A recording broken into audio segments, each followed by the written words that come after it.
Welcome back to Nagaraju study circle. మొదటిసారి మన YouTube channel చూస్తున్న ప్రతి ఒక్కరు కూడా ఇప్పుడే సబ్స్క్రైబ్ చేసుకోండి. కాంటెంట్ క్లారిటీగా క్లియర్గా ఫాలో కండి. ఎలాంటి అప్డేట్ కూడా మిస్ కాకుండా ఉండాలంటే ఖచ్చితంగా సబ్స్క్రైబ్ చేసుకోండి. ఈ రోజు మనం ఫ్రాక్షన్స్ అనే టాపిక్ తీసుకుంటున్నాము. ఫ్రాక్షన్స్ అంటే తెలుగులో భిన్నాలు అంటాము. ఈ భిన్నాలను చూసినప్పుడు నాన్ మ్యాథ్స్ వాళ్ళు చాలా ఇబ్బందిగా ఫీల్ అవుతారు. ఎందుకంటే దాని కాన్సెప్ట్ అనేది క్లారిటీగా తెలియకపోవడం వల్ల ఇబ్బంది అవుతారు. ఈ కాన్సెప్ట్ ని మనం కరెక్ట్ గా క్లారిటీగా నేర్చుకుంటే అసలు ఈ ప్రాబ్లమ్స్ మీకు అసలు ఇబ్బంది ఉండదు.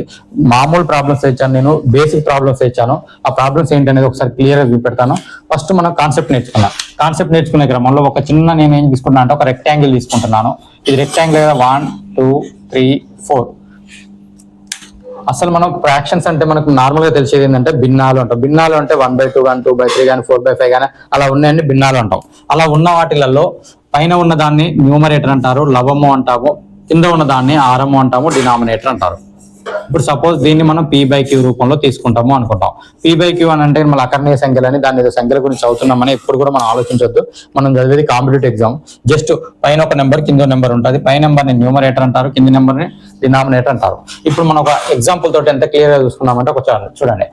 దీన్ని ఒక రెక్టాంగిల్ తీసుకుంటున్నాను. ఇది overall part of the one rectangle మాత్రమే. ఇది ఎంత వన్ రెక్టాంగిల్ ఉంది.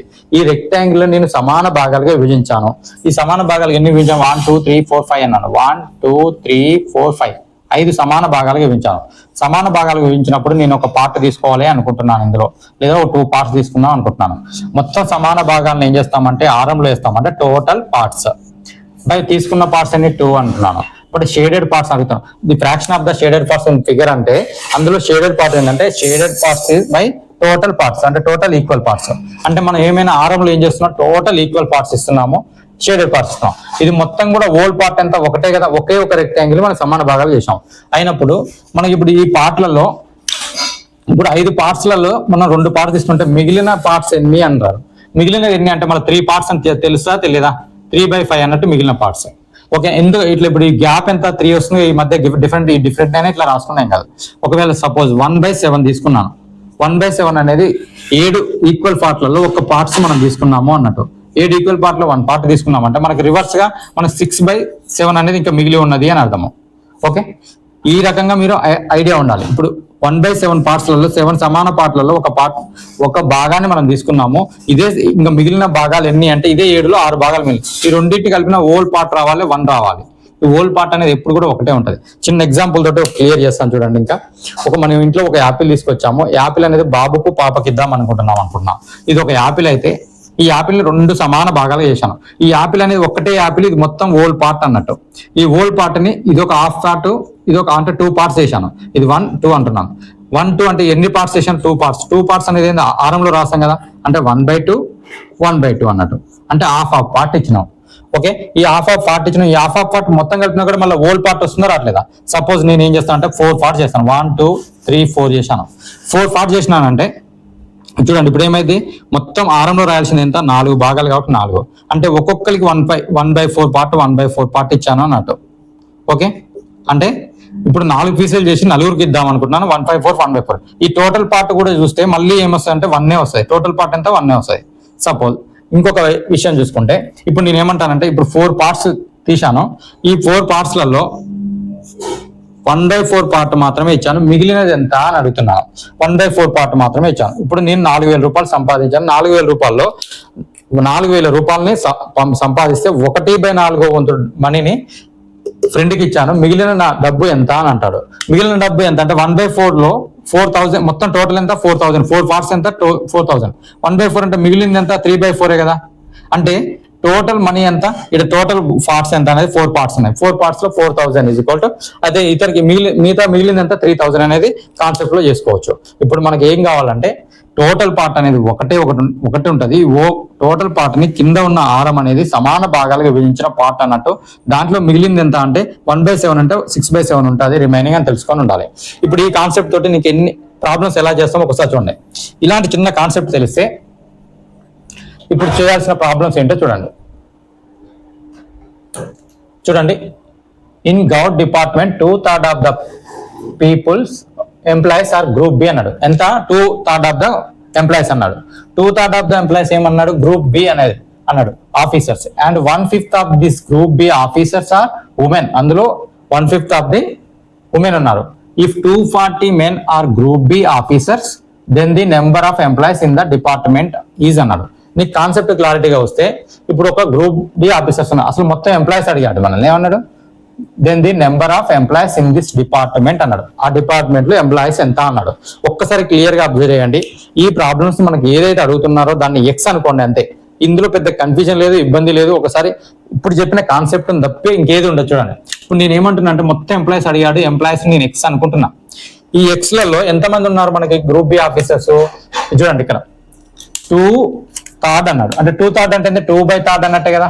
2/3 మెంబర్స్ ఏమన్నారు? గ్రూప్ బి ఆఫీసర్స్ అన్నాడు. అయితే గ్రూప్ బి ఆఫీసర్ నేను ఏం చేసుకుంటాను, ఇందులో ఎక్స్ లో గ్రూప్ బి ఆఫీసర్స్ ఎంత ఉన్నారంటే గ్రూప్ బి ఆఫీసర్స్ 2/3 అంటే ఉన్న దాంట్లో 2/3 మెంబర్స్ ఉన్నాయి. ఇందులో 2/3 మెంబర్స్ ఉన్నారు అన్నట్టు. ఈ 2/3 లో ఏమైతుంది మళ్ళీ officers? In 1/5 of this group B officers women అంటున్నాడు. చూడండి 1/5 అంటే 1/5 కదా ఉమెన్స్ అంటున్నాడు. ఇందులో చూడు, ఇప్పుడు దీన్ని మెన్ ఉమెన్ లాగా విభజించుకోగలిగితే మనకి ఇచ్చింది ఏంది? ఉమెన్స్ ఇచ్చాడు. ఉమెన్స్ ఏమి ఇచ్చాడు? ఇది 2/3 of group B officer. Total officers ఎంతమంది? గ్రూప్ బి ఆఫీసర్ ఎంత? 2/3 ఎక్స్ అనే వాళ్ళు వీళ్ళు గ్రూప్ బి ఆఫీసర్స్. ఈడ కూడా 2/3 గ్రూప్ ఎక్స్ అనే వాళ్ళే గ్రూప్ బి ఆఫీసర్స్. ఈ ఆఫీసర్స్లలో ఇదే ఆఫీసర్లలో ఉన్న వాళ్ళు ఎవరు? ఉమెన్ ఎంతమంది ఉన్నారో చూడండి. ఉమెన్ ఏమన్నాడంటే 1/5 అన్నాడు. 1/5 అంటే ఇందులో ఈ మొత్తంలో ఎంత? 1/5 ఉన్నారు కదా. 1/5 ఉన్నారంటే ఇందాక నేను చెప్పాను. ఈడ 1/5 ఉమెన్ ఉన్నారంటే మెన్ ఎంతమంది ఉంటారో ఒకసారి చెప్పండి. మెన్ ఏమవుతారు? 1/5 లో టోటల్ ఈక్వల్ పార్ట్స్ 5 చేసుకుంటే 1 పార్ట్ తీసేసామంటే ఇక 4/5 ఏమవుతారు? మనకి 4/5 ఏమవుతారు? మెన్ అవుతారు కదా. అయితే ఈ మెన్ వాల్యూ మనకి ఇచ్చాడు. ఒకసారి చూడండి. Are group B officers if 240 men are group B officers అన్నాడు. ఇప్పుడు చూడు, ఈ నెంబరే మెన్ నెంబర్ ఏమన్నాడంటే 240 నెంబర్స్ ఇచ్చాడు వాడు. 240 ఇచ్చాడు. 240 ఇచ్చినప్పుడు మనకేంది? 4 2 8గా, 8 3 24 కదా, 30 వస్తుంది కదా. కింద చూడండి 5 3 15 అంటే 15 అన్నట్టు. 15x ఉంది, x/15 ఉంది అనుకుంటున్నా. 30 x/15 అంటే 15 చేంజ్ అంటే x ఈజ్ ఈక్వల్ టు 15 3 45 కదా, 450. X value 450. ఇక్కడ ఎక్స్ ఉన్నదని మాత్రం అసలు భయపడకండి. జస్ట్ మనకు తెలియనిది ఏదున్నా ఎక్స్ అనుకుంటామో అందులో వాడిచ్చింది 2/3 కాబట్టి 2/3 ఏంది? Group B officer. ఈ గ్రూప్ బి ఆఫీసర్లనే కొంతమంది మెన్ ఉన్నారు, ఉమెన్ ఉన్నారు. ఇది మొత్తం గ్రూప్ బి ఆఫీసర్. ఇందులోనే 1/5 మెంబర్స్ ఏమైతుంది? ఉమెన్ అనే వాడే ఇచ్చాడు.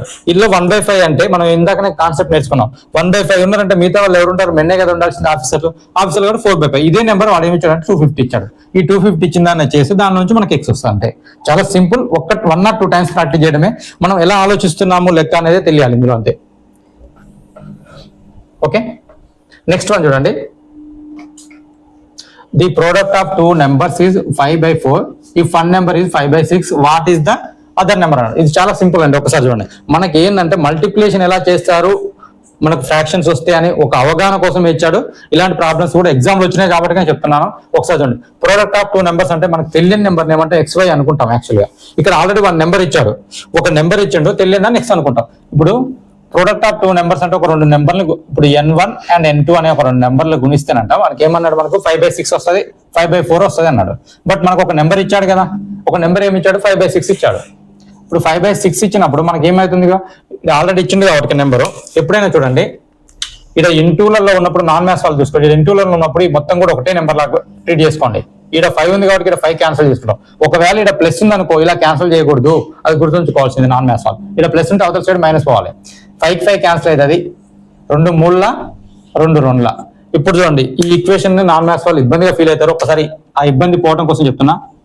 n ఇక్కడ ఇంటూ బై 3 ఉంది కాబట్టి n/3 ఉన్నట్టు, ఇక్కడ 1/2 ఉన్నట్టు. క్లియర్? ఎప్పుడైనా ఇలా క్రాస్ మల్టిప్లికేషన్ చేసి n ఇక్కడే ఉంది కాబట్టి n ఇక్కడనే ఉంచుతాం, ఇక్కడ ఉన్న నెంబర్ని పైకి తీసుకెళ్తాం. n1 is equal to n1 కాదు, n నెంబర్ 1 3/2 అనేది ఆన్సర్ అవుతుంది. ఎందుకంటే ఇక్కడ లవం ఉంటే ఇక్కడ ఆరం ఉంటే ఇక్కడ లవం అవుతుంది, ఇక్కడ లవం ఉంటే ఆరం అవుతుంది. ఇలా క్రాస్ మల్టిప్లికేషన్ చేసుకుంటారు. క్రాస్ మల్టిప్లికేషన్ చేసినప్పుడు ఇది కింది పైకి వెళ్తుంది, పైకి కిందికి వెళ్తుంది అని అట్లనే గుర్తుంచుకోండి. లేదా లవము ఆరంలో అవుతుంది, ఆరము లవంలో అవుతుంది అని గుర్తుంచుకోండి. ఎలా గుర్తుంచుకున్నా నాన్ మ్యాథ్స్ వాళ్ళు కన్ఫ్యూజ్ కాకుండా ఉండడం కోసం చెప్తున్నాను. ఇక్కడ ఉన్న ఇక్కడ ఆరంలో ఉంది కాబట్టి ఇక్కడ లవంలోకి వస్తుంది నెంబర్ అనేది గుర్తుంచుకోండి. ఇక్కడ కింద 2 ఉంది కాబట్టి 2 అలానే ఉంటుంది. ఎందుకంటే ఇది ఇక్కడ నుంచి జరపట్లేము, మనకు కావాల్సింది నెంబరే కావాలి కాబట్టి ఈ నెంబర్ని ఇలానే ఉంచుకొని ఇక్కడ ఉన్న నెంబర్ని చేంజ్ చేస్తున్నాను. ఓకే, ఇది మీకు ఎందుకు ఇచ్చాడు అంటే మీరు ఫ్రాక్షన్స్ ఉన్నప్పుడు మీరు మల్టిప్లికేషన్ చేయగలుగుతారా చేయరా. అదే మన స్కూల్ మ్యాథ్స్ లో ఏమి ఇస్తారంటే మల్టిప్లికేషన్ ఇస్తాడు, కొన్ని ఇంటూ చేసి మల్టిప్లికేషన్ ఇచ్చి ఆ నెంబర్ కనుక్కోమంటాడు. ఇక్కడ ఏమంటారు అంటే వర్డ్ ప్రాబ్లం తోటి ఇస్తాడు, ఒక సెంటెన్స్ ఫ్రేమ్ చేసి ఇస్తాడు. Okay, Mohan Lal gives 1/4 part of his total money to his son, 1/3 part of his wife and 1/8 part of his daughter, then remaining part of his money is అన్నాడు. ఒక్కసారి చూడండి, టోటల్ పార్ట్ ఏం చెప్పాను ఇందాక, ఒక యాపిల్ మొత్తం కూడా టోటల్ పార్ట్ 1 ఉంటే 1/2 పీసెస్ చేశాను అని చెప్తున్నాను. హాఫ్ పీస్ బాబుకు, హాఫ్ పీస్ పాపకి ఇచ్చాను, లేదా 4 pieces చేశాను అన్నాను. కానీ మొత్తం పీసెస్ చేసినా కానీ మన దగ్గర ఉండేది హోల్ పార్ట్ 1 కదా. ఆ 1 part లో నుంచి ఈయన ఇచ్చింది ఇది ఇచ్చాడు, 1/4, 1/3, 1/8 ఇచ్చాడు. నేనేం చెప్తున్నాను, మొత్తం యాపిల్ కూడా ఏమంటున్నాను, ఇట్లా యాపిల్ ని తీసుకున్నప్పుడు యాపిల్ 2 parts తీశాను, ఇది మొత్తం కూడా ఒకటే ఒక యాపిల్, ఇది హోల్ పార్ట్. ఈ హోల్ పార్ట్ లో నుంచి ఒక 1 part 1 part 2 సమాన భాగాలు తీస్తే ఒక పార్ట్ నేను బాబుకి ఇచ్చాను, మిగిలిన పార్ట్ ఎలా వస్తది అంటే, ఇప్పుడు టోటల్ లో నీ దగ్గర 100 రూపాయలు ఉన్నప్పుడు 100 రూపాయల్లో 50 రూపాయలు పక్క వాడికి ఇచ్చావు అనుకున్నాయి. ఇచ్చినప్పుడు నీ దగ్గర 50 రూపాయలు మిగిలిన ఎట్లా చెప్తాం. ఇప్పుడు టోటల్ లో 1 part కాబట్టి 1 part లో నుంచి ఒక హాఫ్ పార్ట్ ఇచ్చావు అనుకో, ఇంకో హాఫ్ పార్ట్ ఎట్లా వస్తుంది, ఈ టోటల్ పార్ట్ నుంచి ఇచ్చిన ఒక పార్ట్ ని తీసేస్తే వచ్చేది హాఫ్ పార్ట్. ఇప్పుడు ఇళ్ళ నుంచి కూడా వచ్చింది మనకు హాఫ్ పార్ట్, 1/1 అంటే ఎంత, 2 - 1/2 అయింది, ఇలా 1/2 వచ్చింది, అంతేనా కదా. అంటే ఇప్పుడు నీకు ఏమైతుంది, ఇక్కడ టోటల్ పార్ట్ అనేది ఒక మనీ ఉన్నది, ఆ మనీని టోటల్ పార్ట్ అనుకుంటాం, ఆ టోటల్ పార్ట్ అంతా 1 అంటాం. ఇప్పుడు ఈ అన్నిటిని తీసేయాలి, అందులో నుంచి తీసేయాలంటే వీటిని యాడ్ చేస్తుంటాం, వీటిని యాడ్ చేసుకుంటే టోటల్ పార్ట్ నుంచి తీసేయాలి. అయితే టోటల్ పార్ట్ ఎప్పుడు కూడా మనం ఏం చెప్పాము, 1 అని చెప్పాను మన ఫ్రాక్షన్స్ లో. అయితే ఈ ఫ్రాక్షన్స్ లో నుంచి 1/4, 1/3, 1/8 అనేది ఏమిచ్చాడు, సన్ కి ఇచ్చాడు, వైఫ్ కి ఇచ్చాడు అండ్ డాటర్ కి ఇచ్చాడు. అంటే వాళ్ళ కొడుకు కూతురికి వాళ్ళకి అందరికి ఇచ్చాడు. అయితే ఈ యాపిల్ ని కూడా ఇన్ని ముక్కలు చేసి అందరికి ఇచ్చేసినాం, మిగిలింది ఎంత అనేది దాని కాన్సెప్ట్ కూడా ఇందాక చెప్పాను నేను. అయితే ఇప్పుడు మొత్తం టోటల్ 1 part లో నుంచి ఏం తీసేయాలి, వీళ్ళందరికి ఇచ్చింది తీసేస్తే మిగిలింది ఎంత అంటున్నాడు ఆయన దగ్గర. అంటే రిమైనింగ్ అంటే మిగిలిందిగా, రిమైనింగ్ పార్ట్ ఎంత అన్నాడు. మొత్తం 100 రూపాయలు అనుకుంటే ఇందులో 50 రూపాయలు పోతే 50 రూపాయలు మిగిలినాయి అనుకుంటాం. ఇప్పుడు వీడ మనకి ఏమి ఇచ్చాడు, ఫ్రాక్షన్ లో ఇచ్చాడు కాబట్టి ఫ్రాక్షన్ లో నువ్వు ఎలా డివైడ్ చేస్తావు, ఎలా యాడ్ చేస్తావు అనే కాన్సెప్ట్ తోటే ఇది అడుగుతున్నాడు. ఓకే, ఇప్పుడు ఏమి ఇచ్చాడు, 1/4 1 లో నుంచి 1/4 ఎవరికి ఇచ్చాడు, సన్ కి ఇచ్చాడు, 1/3 ఏమో వైఫ్ కి ఇచ్చాడు, ఆ తర్వాత 1/8 ఏమో డాటర్ కి ఇచ్చాడు. వీళ్ళందరికి ఇచ్చిన డబ్బుల్ని తీసేస్తే ఇప్పుడు మనీనే అనుకుందాము, ఈయన దగ్గర ఉన్న డబ్బులు 1 రూపాయి అనుకో, లేదా దీన్ని 100 అనుకో, ఎట్లా అనుకో, 1 part ఉంది ఈయన దగ్గర. 1 part ఉంటే 1/4, 1/3, 1/8 ఈ మొత్తం పార్ట్ ని 1/4 అలాగే 1/8 ఇచ్చాడు. అయితే ఈ మొత్తాన్ని యాడ్ చేసి ఇందులో నుంచి తీసేస్తే, టోటల్ పార్ట్ నుంచి తీసేస్తే వచ్చేదే మనకు ఆయన దగ్గర రిమైనింగ్ డబ్బులు వస్తాయి. ఈ మొత్తం యాడ్ చేయాలంటే మీకు ఇక్కడ ఎల్సిఎం అనే కాన్సెప్ట్ క్లారిటీ తెలిసి ఉండాలి. అందుకనే నేను టాపిక్ బై టాపిక్ క్లియర్ గా చెప్తున్నాను. ఎల్సిఎం అంటే చూడండి, ఇక్కడ 4 ఉంది కాబట్టి, ఇక్కడ 8 ఉంది కాబట్టి, ఇక్కడ 4 తో సంబంధం లేదు. 8 3 24 కాబట్టి 24 ఎల్సిఎం వస్తుంది. ఓకే, ఎల్సిఎం టాపిక్ ఒకసారి చూడండి ఒకవేళ అర్థం కాకపోతే. ఇప్పుడు 8 3 24 కదా, ఇప్పుడు ఎల్సిఎం ఎలా చేయాలనేది ఒకసారి నాన్ వాళ్ళు చూడండి. ఈ కాన్సెప్ట్ 4 3 8 ఎల్సిఎం ఏంది అనేది నేను ఎల్సిఎం కాన్సెప్ట్ లో చెప్పాను, అది పక్కన పెట్టండి. ఇప్పుడు దీని ఎల్సిఎం ఇక్కడ మొత్తం 24 వచ్చింది. 24 వచ్చినట్టుగా ఈ 4 ఉంది కదా ఇక్కడ, ఈడ కూడా 24 రావాలంటే ఎంత, 8 తోటి గుణించాలి. 8 4 24, కానీ 8 తోటి ఈడ పైన ఎంత, 1 ఉంది కాబట్టి 8 1 8 వస్తుంది. ఒకవేళ పైన 2 ఉంది అనుకోండి, ఇక్కడ 2/4 3/4 ఉంది, 8 3 24 అని అట్లా వస్తుంది మళ్ళీ. ఓకే, ఇక్కడ 3 ఉంది, 3 8 ఎంత 24, ఈ 24 రావాలంటే ఇక్కడ 24 రావాలి. 3 8 24 కాబట్టి ఇక్కడ పైన 1 ఉంది కాబట్టి 8. సారీ అండి, ఇక్కడ 4 6 24. ఇప్పుడు చూడండి, ఈ 24 రావాలంటే 4 6 24, 6 24 కాబట్టి 6 1 6, ఇది 8 కాబట్టి 8. 8కి అంటే ఇక్కడ 24 రావాలి, ఇక్కడ కూడా 8 3 24 కాబట్టి ఇప్పుడు ఏమైంది, 8 1 8 అంటే 8 3 24 అంటే 3 1 3 అనేది ఇక్కడ వస్తుంది. Okay, clear. ఇలా రాసి -1 ఇక్కడ రాశాను. ఇప్పుడు చూడండి, 8 6 8 ఎంత 12, 6 8 14, 14 3 17, టోటల్ ఎంత వస్తుంది 17. 1 - 17/24 వస్తుంది. 24 అంటే ఇప్పుడు 24 1 24, ఇక్కడ కూడా కింద 1 ఉన్నట్టే కదా. టోటల్ ఇప్పుడు ఎల్సిఎం చేస్తే 24 అంటే ఎంత 24 - 17, ఎందుకంటే 24 1 24, 1 17 17 వస్తుంది. ఇక్కడ ఎంత 24 1 24, 24 1 24 వస్తుంది. కాబట్టి ఒక్కసారి చూడండి, 24 17 ఎట్లా పోతుంది, ఇప్పుడు 17 అంటే 3 అంటే 7/24 వస్తుంది. ఒక్కసారి చూడండి దీని ఆన్సర్ ఎంత అనేది, 7/24. ఇక్కడ ఎంత వచ్చింది మనకు 450 వచ్చింది కదా, ఇక్కడ 3/2. Okay, clear. అయితే ఇదంతా ఇట్లా చేయాలన్నా సార్ అంటే ఒక్క 2 times ప్రాక్టీస్ చేసినాం అనుకోండి, ఈ స్టెప్లో అయిపోద్ది. చూడండి, ఈ 8 3 24 అనేది ఈజీగా తెలుస్తుంది. 24 అనేది ఇక్కడ తెలుస్తుంది. ఇక్కడ చూడండి 24 అంటే 4 6 24, 6 ప్లస్ 8 ఎంత 8 3 24, 8 1 8 కాబట్టి 8 3. Okay clear. ఇప్పుడు ఇదంతా ఈ 24 ఉంది కాబట్టి 24 అంటే 24 మైనస్ అని ఇక్కడనే వస్తుంది. ఇక్కడ క్లియర్ ఇది ఇక్కడనే నీకు ఆన్సర్ వస్తుంది. బట్ ఇదంతా మీకు అర్థం కావడం కోసం చెప్పడమే. ఒక 2 టైమ్స్ ప్రాక్టీస్ చేశారంటే ఇక్కడ ఎల్సిఎం అనేది 24 వస్తుందని ఇది మొత్తం కూడా ఇలా వస్తుంది. ఇది 17 - 24 కాబట్టి 7/24 అని ఇక్కడనే వస్తుంది. మీకు క్లారిటీ అర్థం కావడం కోసం స్టెప్ బై స్టెప్ చేస్తున్నాను కాబట్టి ఇలా అవసరమే లేదు. దాని యొక్క ఉద్దేశం ఏంటి, ఈ ప్రాబ్లం యొక్క ఉద్దేశం ఏంటంటే మీరు ఒక ఫ్రాక్షన్ ని ఎలా యాడ్ చేయగలుగుతున్నారు, ఎలా మల్టిప్లై చేయగలుగుతున్నారు, ఎలా సబ్ట్రాక్ట్ చేయగలుగుతున్నారు అనే ఇంటెన్షన్ ని మాత్రమే ఆ ఎగ్జామినర్ మిమ్మల్ని కనుగొనడం చేస్తుంటాం. A piece of wire 7/8 metres long broken into 2 pieces. నీ దగ్గర ఒక వైర్ ఉంది, ఆ వైరు 7/8 పార్ట్స్ ఉంది.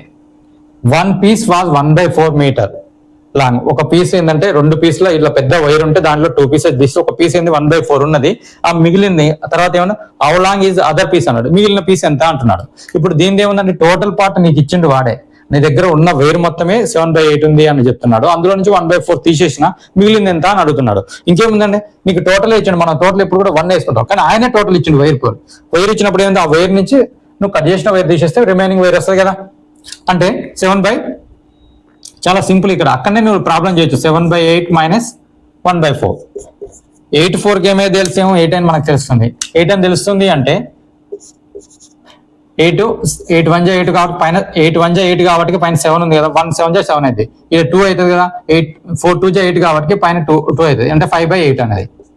అసలు దీనికి ఇక్కడ ప్రాబ్లం చేయాలంటే చేయాల్సిన అవసరం లేదు, బట్ మీకు కావాలి కాబట్టి నేను చేస్తున్నాను. ఇక్కడ ఏం చేయొచ్చు, ఇమీడియట్లీ చేయొచ్చు ఆన్సర్. 7/8 మైనస్ 1/4 అన్నాడు. ఇక్కడ 8 వస్తుంది, ఇక్కడ 7 ఉంటుంది, 2 ఉంటుంది అని మనకి ఈజీగా తెలుస్తుంది. జస్ట్ ఈ కాన్సెప్ట్ క్లియర్. ఓకే దీన్ని ఏంటి ఇప్పుడు నీకు ఏమడిగిండు, నిన్ను ఎగ్జామ్లో ఏమడగాలనుకున్నాడు, వీటిని నువ్వు ఫ్రాక్షన్స్ నువ్వు ఎలా చేస్తున్నావు, మైనస్ వస్తే ఎలా చేస్తున్నావు అని చెప్తున్నాడు. ఇప్పుడు చూడండి, in a class 30 students the number of girls is 1/5 of the number of the boys అన్నాడు. మొత్తం క్లాస్ లో 30 మంది ఉన్నారు. ఇటు చూడండి నెంబర్ ఆఫ్ గర్ల్స్ అనేది 1/5 of the number of boys అన్నాడు. అంటే బాయ్స్ లో 1/5 ఎంత ఉంటారు. How many boys are there in the class అన్నాడు. ఆ బాయ్స్ లో ఏమన్నాడు అన్నాడు. ఇప్పుడు క్లాస్ మొత్తంలో 30 మంది స్టూడెంట్స్ ఉన్నారని చెప్తున్నాడు ఆయన. కరెక్టే ఉంది. 30 మందిలో అసలు మనకి ఏముంది, బాయ్స్ కనుక్కోమన్నాడు. ఏది కనుక్కోమంటే మనం మ్యాథ్స్ లో మనకు తెలియదు ఏదైనా ఉంటే బాయ్స్ కనుక్కోమన్నాడు కాబట్టి హౌ మెనీ బాయ్స్ అన్నాడు కాబట్టి కనుక్కోమన్నది మనం ఎప్పుడు కూడా ఏమైనా ఎక్స్ అనుకోవాలి. సపోజ్ నేను బాయ్స్ ని ఎక్స్ అనుకుంటున్నాను, బాయ్స్ ని ఎక్స్ అనుకుంటే గర్ల్స్ ఏమవుతారు, ఇందులో 1/5 వంతు అన్నాడు. అంటే 1/5 ఆఫ్ ఎక్స్ అన్నట్టే కదా. అంటే ఏంది వీళ్ళిద్దరు మొత్తం కూడా ఏమైంది 30 నెంబర్సే కదా. 1/5 ఎక్స్ అన్న x/5 అన్న ఒకటే కదా. అంటే మనకి ఏమించి x plus 1 x/5 is equal to 30 అని ఇచ్చాడు. ఇక మనకి ఉన్నది ఏముంది ఇక్కడ మనకి 5 అంటే ఇక్కడికి వచ్చింది ఇక్కడ కూడా 1 ఉన్నట్టే కదా. ఎల్సిఎం ఎంత 5 కదా. 5 ఇక్కడ 5x x అంటే ఏమైంది 6x వస్తుంది. 6x/30 కదా. 6x/30 అంటే ఏమవుతుంది మనకి ఆన్సర్ ఒకసారి చూడండి. 6కు 6 5ల 30 కదా. ఇప్పుడు మనకి ఎక్స్ విలువే కావాలంటే 5 5లు ఎంత 25 కదా. అంటే చూడండి ఇక్కడ ఉన్న 11 ఒకటి వెళ్తుంది కదా ఆరము కాబట్టి 5 × 5 అంటే 25 ఇస్ ద ఆన్సర్ అవుతుంది మనకి. ఇక్కడ 25 ఆన్సర్ చూడండి. ఇక్కడ మనకి ఏం అడగలేదు అతను, జస్ట్ బాయ్స్ ఏమో ఎక్స్ అనుకుంటే మనం అడగండి. గర్ల్స్ ఏమన్నాడు అంటే అందులో బాయ్స్ లో 1/5 వంతు అన్నాడు. 1/5 వంతు అంటే ఏమైంది ఎక్స్. ఇప్పుడు వీళ్ళు మొత్తం కూడా ఏమన్నాడు బాయ్స్ గర్ల్స్ మొత్తం టోటల్ 30 అన్నాడు. అంటే వీళ్ళిద్దరిని కూడాలి x/5 కూడితే 30 రావాలి. ఇప్పుడు కూడాలంటే ఇక్కడ ఏం లేవాలి, మనకు ఎడిషన్ చేస్తున్నప్పుడు నువ్వు ఫ్రాక్షన్ ఎడిషన్ ఎలా చేస్తావు అని కనుక్కోవడం కోసమే నిన్న అట్లా ఇలా ఆలోచిస్తావు. నేను ఫ్రాక్షన్స్ నేను ఈ రకంగా అడిగితే మీరు ఎలా ఆలోచిస్తారు అనే ఉద్దేశంతో ఇలాంటి ప్రాబ్లమ్స్ ఇస్తాడు. ఈ వీడియో నచ్చితే ఖచ్చితంగా లైక్ చేయండి, షేర్ చేయండి. ఇది మీకు బేసిక్ లెవెల్ వీడియోనే. తర్వాత నెక్స్ట్ లెవెల్ వీడియో ఇంకా అడ్వాన్స్ లెవెల్ వీడియో ఉంటాయి. ఇంకా 2 వీడియోస్ ఇస్తాను దీని మీదనే, ఎందుకంటే బేసిక్ అనేది ఏంటి అనేది తెలియడం కోసం నేను ఇచ్చాను. ఇది థ్యాంక్ యూ అన్నారు. ఈ వీడియో నచ్చితే ఖచ్చితంగా లైక్ చేయండి, షేర్ చేయండి.